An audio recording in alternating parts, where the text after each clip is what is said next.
Emau kawng dai. Emau kawng dai tika engki ne ka I mo.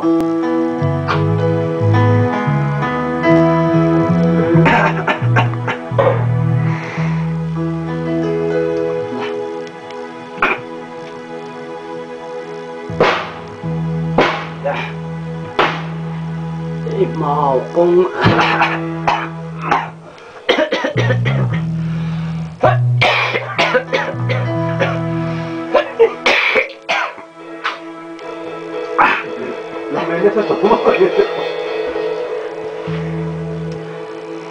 Emau kawng dai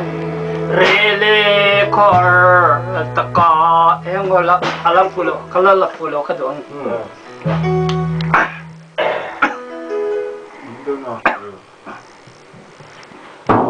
ready Emau kawng dai rele kor taka khwal zin panit te kho har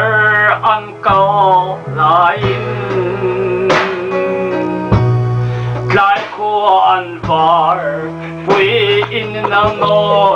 ta iswan so lai ko var pui turin kam ne no om tat Lai no ta lai di kolam aliam do ni lai kwa ivar za ang Emau daireh yan chundi aliam za kim in minang si so tanar Suatu Ituanan zingateng in omprita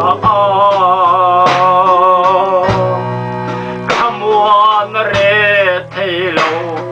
in anong do in anong do ta Yeso so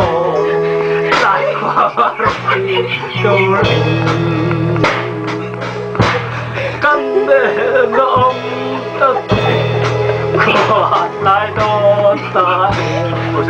lai kolam aliom don lai kuat ini saya baca kalau itu nak bisa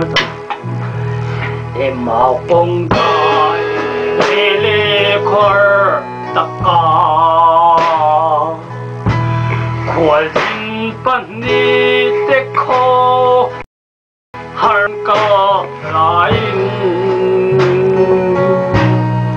lai kwa min var pui in anong do ta iswan so var pui turin kanen om tatte kwa lai do tai lai kolam aliam do ni engor katu ketiap jana tu